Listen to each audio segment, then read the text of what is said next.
কোনোদিন এই কাজ করিনি। জীবনও করো নাই? আমি এই প্রথম করছো? এই প্রথম। রাস্তায় ছিনতাই করতে যায় ব্রিজের উপরে মূলত ওই যখন ব্যাগ টান দিয়েছে, মানে আমি একজন গণমাধ্যম কর্মী, আমি যতটুকু আর কি মানে শুনলাম ওখানে যাওয়ার পরে মানুষদের কাছ থেকে আমাদের কাছে ফুটেজ আছে।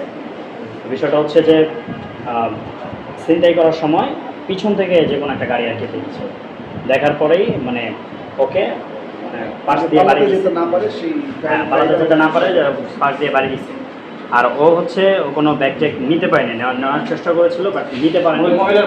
আর ও এই গাড়ির বাড়ি খেয়ে ওই যেই ওরাল সেতুর ডিভাইডারের যে বাড়ি দিচ্ছে, না আমরা মানুষদের কাছ থেকে যতটুকু আর কি শুনছি, তখন দেখা গেছে ওকে কেউ মারধর করে নাই, কোনো কিছু করে নাই। তারপরে হচ্ছে লোকালয় থেকে যারা পথচারী যারা আছে আমাদের সামনেই পুলিশদেরকে খবর দিয়েছে, 999-এ ফোন দিয়ে দেন ওনাকে হসপিটালে এই অবস্থা আনা। কত সুন্দর একটি চেহারা, ইয়াং ম্যান, কাজ করে খাইতে বলো, চিন্তাই করো কেন?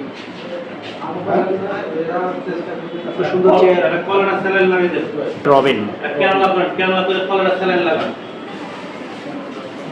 এখানে থাকে কোথায় বলছে? উত্তর আজমপুর। বসতে এটা কিন্তু ক্ষমার অযোগ্য।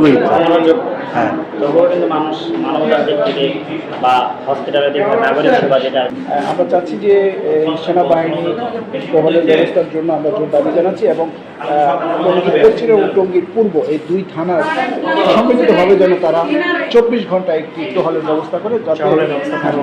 দেন হচ্ছে ওইখানে পর্যাপ্ত পরিমাণ লাইটের ব্যবস্থা করা হোক, মানুষের মানে নিরাপত্তার ভাবেই যেন সবসময় চলাচল করতে পারে, সেটাই সবারই একটা কামনা। এটি হচ্ছে মানে যদি থাকতো বা সেনাবাহিনী যদি কেউ থাকতো ওখানে, তাহলে কিন্তু এই সাহসটা ওরা পায় না, একটু হলেও কিন্তু ভয় পেত। আমি জীবনে কোনোদিন এই কাজ করিনি। জীবনও করো নাই?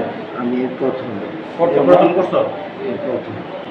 টিম মিটিং কেমন লাগে না ম্যাডাম? দিন সারাই কামাই